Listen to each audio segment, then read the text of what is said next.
जय श्री राधा रानी सरकार की, जय श्री कृष्ण भगवान की, जय श्री वामन भगवान की, जय श्रीमद् भागवत महापुराण की, जय सदगुरुदेव श्री बंसी वाले महाराज की। श्रीमद् भागवत महापुराण के 8वें स्कंद के अध्याय 17, 18, 19 और 20 की कथा आज हम आपको सुनाने जा रहे हैं। इन अध्यायों में भगवान के वामन अवतार की कथा का वर्णन आता है। तो कथा इस प्रकार है। श्री सुखदेव जी महाराज आगे की कथा का वर्णन करते हुए कहने लगे हैं।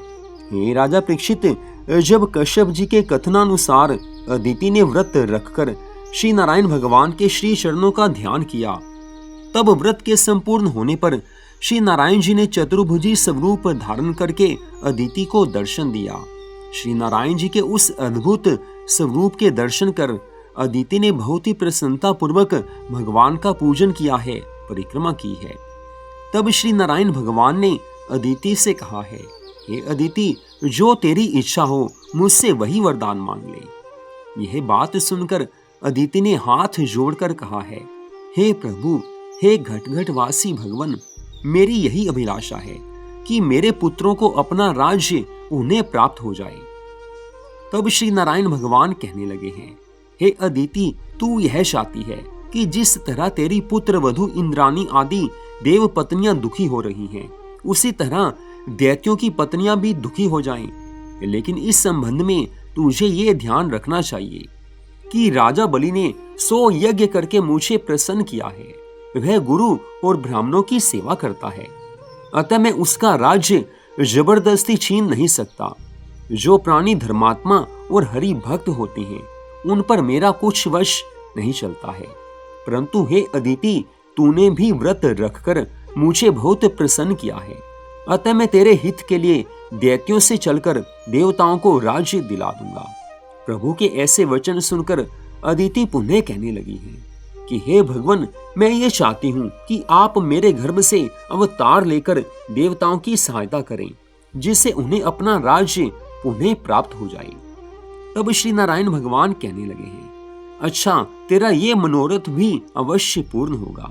उसी दिन कश्यप जी द्वारा अदिति ने गर्भ धारण किया है और भाद्रपद शुक्ल पक्ष की द्वादशी तिथि के दिन दोपहर के समय श्री हरि ने अदिति के गर्भ से प्रकट होकर देवताओं को दर्शन दिया।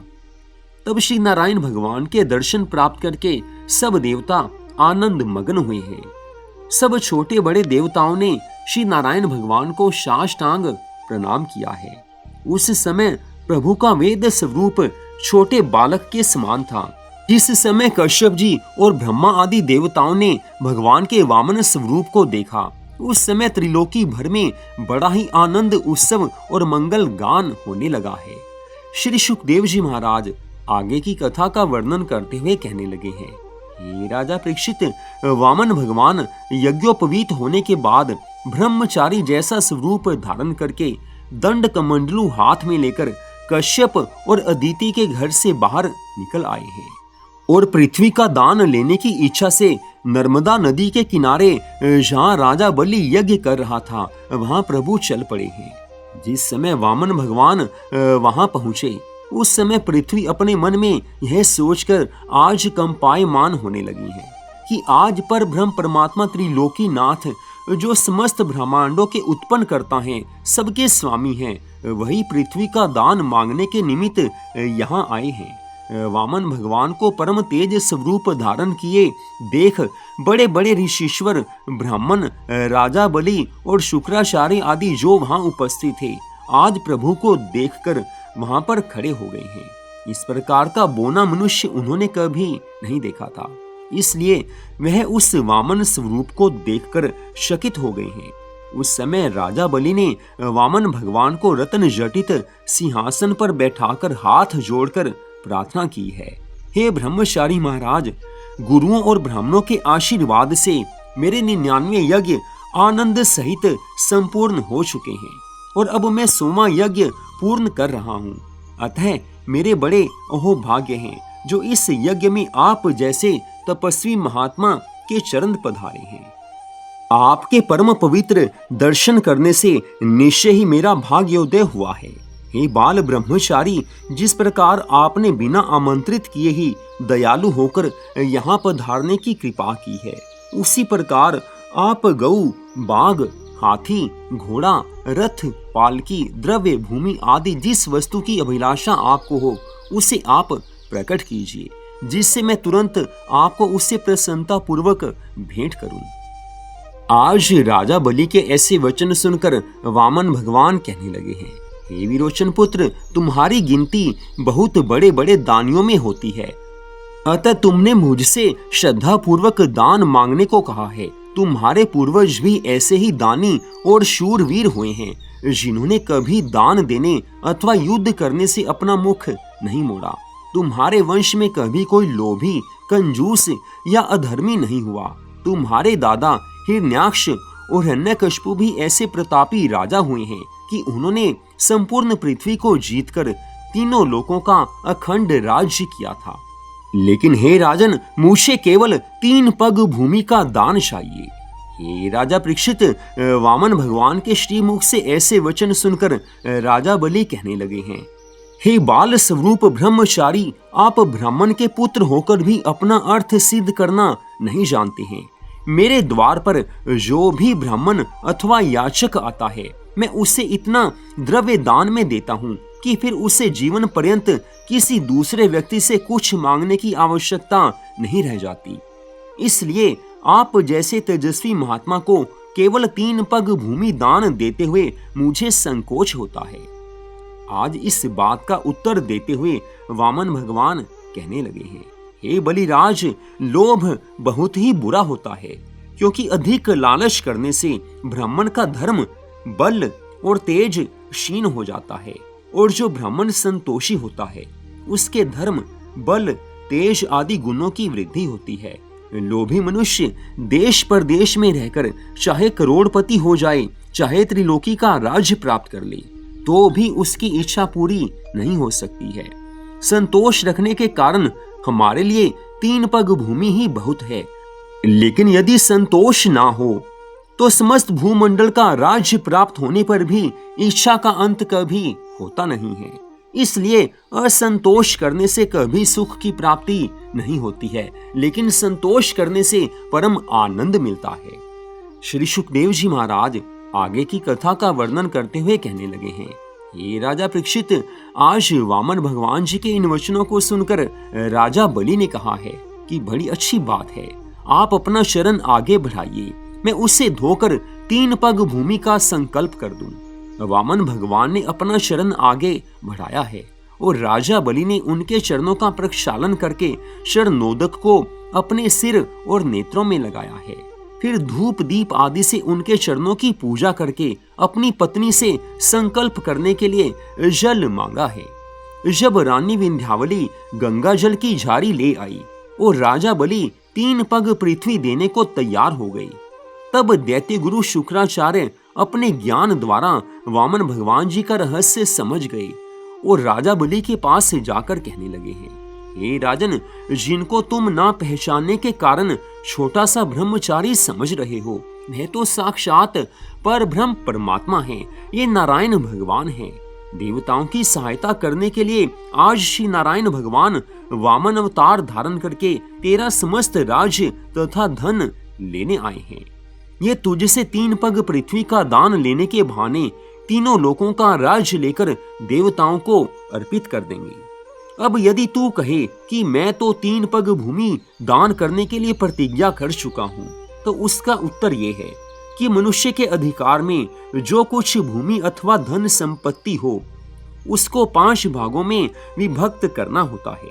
उसमें 1 भाग धर्म के लिए, दूसरा भाग यश के लिए, तीसरा भाग उस धन की रक्षा और वृद्धि के लिए, चौथा भाग संसार के लिए और 5वां भाग घर, कुटुंब, परिवार, मित्र और सेवकों के लिए लगावे। अतएव तुझे अपना 5वां भाग ही दान करना उचित है। तुम यही बात वामन जी से कह दो, अन्यथा वे 2 ही पग में 14 भुवनों को नाप लेंगे। उस दशा में तू तीसरे पग की भूमि उन्हें दे ही नहीं पाएगा और नरक का भागी बन जाएगा। हे राजा परीक्षित, दैत्य गुरु शुक्राचार्य के इन वचनों को सुनकर राजा बलि ने अपने हृदय में 4 घड़ी तक विचार किया है कि यद्यपि गुरु महाराज का कहना मानना मेरे लिए सर्वथा हितकारी है, उनकी बात मानकर मुझे हमेशा लाभ ही हुआ है, अब भी लाभ होगा, लेकिन मुख से जो वचन कहे हैं उससे पीछे हटना अत्यंत नीच कर्म माना जाता है। ब्रह्मा जी द्वारा अनेक वर प्राप्त करके मेरे दादा हिरण्यकशिपु को मारकर जिन श्री नारायण भगवान ने सब राज्य छीन लिया, आज वही श्री नारायण भगवान एक साधारण भिक्षु के समान मुझसे 3 पग भूमि का दान मांगते हैं। तो ऐसी दशा में मैं गुरुजी की आज्ञा मानकर अपना वचन त्याग दूं तो भी इनमें इतनी सामर्थ्य है कि वे मुझे जीतकर मेरा समस्त राज्य और वैभव एक क्षण में छीन लेंगे। मुझे ये भी विश्वास है कि जैसे श्री नारायण भगवान की इच्छा होती है उसमें लेश मात्र भी घटा बढ़ी नहीं हो सकती है। जो प्रभु चाहते हैं वो करके रहते हैं, तो मेरे किए से क्या हो जाएगा। मैं आज इन्हें मना कर दूं तो भी इतनी इनकी सामर्थ्य है कि एक क्षण में मुझे हराकर मेरा सब राज्य छीन सकते हैं। अतः उचित है कि इन्हें 3 पग पृथ्वी का दान अवश्य कर ही देना चाहिए। इतनी कथा सुनाकर श्री सुखदेव जी महाराज कहने लगे हैं, हे राजा परीक्षित, इस प्रकार निर्णय करने के बाद राजा बलि आज दैत्य गुरु शुक्राचार्य से कहने लगे हैं, हे गुरु जी महाराज, आपने जो ये कहा है कि इस विप्र को पृथ्वी का दान मत दो, सो ब्राह्मण से कहकर पलटने का बहुत बड़ा पाप होता है। मैंने इन्हें वचन दिया हुआ है, अब क्या करूं? वचन तो पूरा करना पड़ेगा। मेरे पास जो ये राज्य है, धन संपत्ति है, भौतिक सुख है, ये सदा नहीं रहेंगे, तो इसके लिए मिथ्या वचन क्यों कहूं? ये राज्य वैभव मेरे साथ नहीं जाएगा, अतः मैं अपने दिए हुए वचन से पीछे हटने को तैयार नहीं हूं। आज मेरा यह राज्य रहे या चला जाए, मुझे इसकी चिंता नहीं है, लेकिन मैं अपने वचन का पालन अवश्य करूंगा। मेरे प्रपितामह हिरण्यकशिपु और पितामह भक्तराज प्रहलाद तीनों लोकों के राजा थे, स्वामी थे, और सभी देवता उनकी आज्ञानुसार अवश्य चलते थे, किंतु वे भी इस संसार में विद्यमान नहीं रहे। मेरे पिता विरोचन भी मृत्यु के कठोर हाथों से बच नहीं सके। इसी प्रकार एक दिन वो भी अवश्य आएगा कि मैं इस राज्य और धन संपत्ति को छोड़कर परलोकवासी हो जाऊंगा। जो प्राणी शुभ कर्मों के करने में रत रहते हैं, उनका नाम सदैव अमर रहता है। देखिए तो सही, मुनिराज दधीचि ने इंद्र आदि देवताओं के लिए अपने शरीर का परित्याग कर दिया था। राजा शिवी ने अपने शरीर का मांस काटकर एक कबूतर के प्राणों की रक्षा की थी। इसलिए संसार में आज भी उनका यश चारों ओर फैला हुआ है। हे गुरु महाराज, मैं राज्य, सुख, वैभव, इस संपत्ति के नष्ट होने अथवा नरक में जाने से बिल्कुल भी नहीं डरता हूँ, किंतु झूठ बोलने से बहुत अधिक डरता हूँ। यदि मैं इन्हें दान नहीं देता तो संसारिक मनुष्य सदा यही कहेंगे कि राजा बलि ने वामन भगवान को दान देने का वचन तो दिया था, किंतु लोभवश अपना वचन त्याग दिया। हे गुरुजी महाराज, मैं प्रहलाद का पौत्र हूँ और पृथ्वी दान देने के लिए प्रतिज्ञा कर चुका हूँ। अब कुछ हो नहीं सकता, मुझे अपनी प्रतिज्ञा का पालन करना ही होगा। मैंने प्रतिज्ञा की है, तो अब कंजूस की तरह इस ब्राह्मण से कैसे कहूँ कि मैं तुम्हें अपने मुख से कही हुई वस्तु भी नहीं दे सकता। अतः आप ऐसा उपाय कीजिए जिससे मेरा गृहस्थ धर्म बना रहे।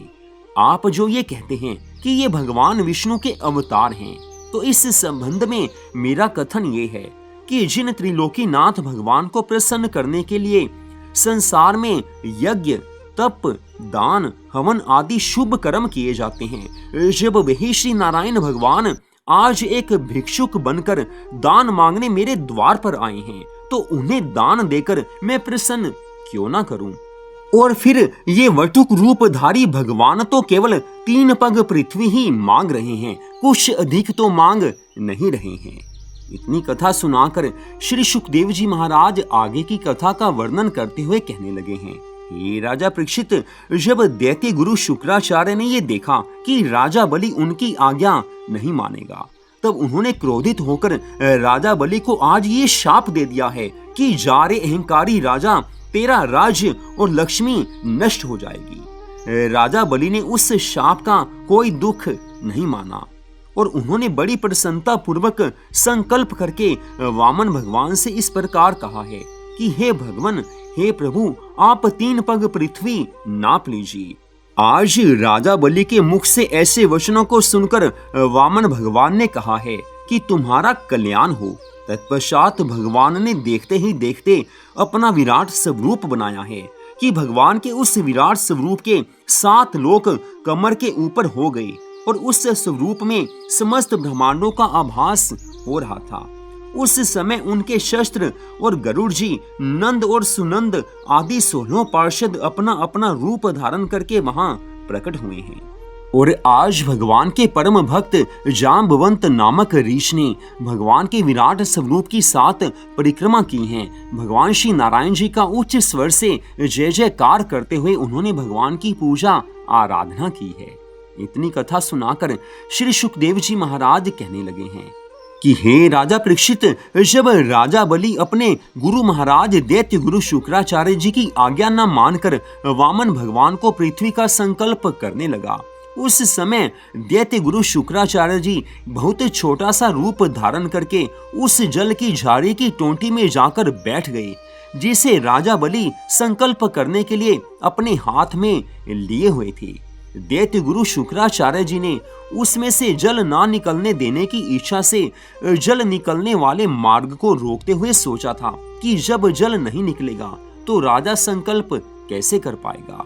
लेकिन अंतर्यामी श्री वामन भगवान को जब ये हाल मालूम हुआ तो भगवान अपने हाथ की कुशा को उस झाड़ी की टोंटी में डालकर उसका छिद्र खोलने लगे हैं। उस समय कुशा की नोक लगने से दैत्य गुरु शुक्राचार्य जी की एक आंख फूट गई।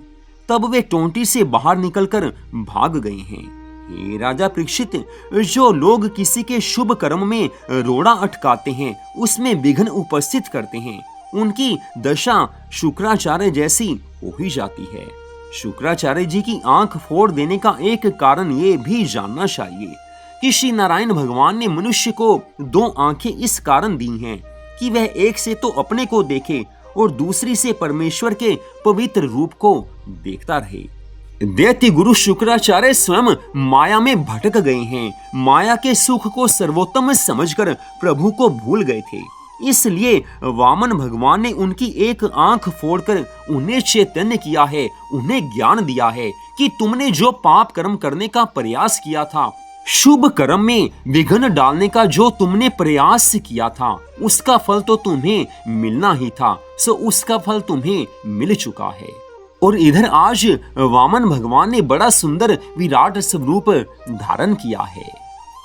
तो यहीं पर आज की इस परम सुंदर कथा का विश्राम होता है। अगले भाग में आप इससे आगे की कथा को सुन पाएंगे। जय श्री राधा रानी सरकार की, जय श्री कृष्ण भगवान की, जय श्री वामन भगवान की, जय श्रीमद् भागवत महापुराण की, जय सद्गुरुदेव श्री बंसी वाले महाराज की। जय जय श्री राधे, जय जय श्री राधे, जय जय श्री राधे श्याम।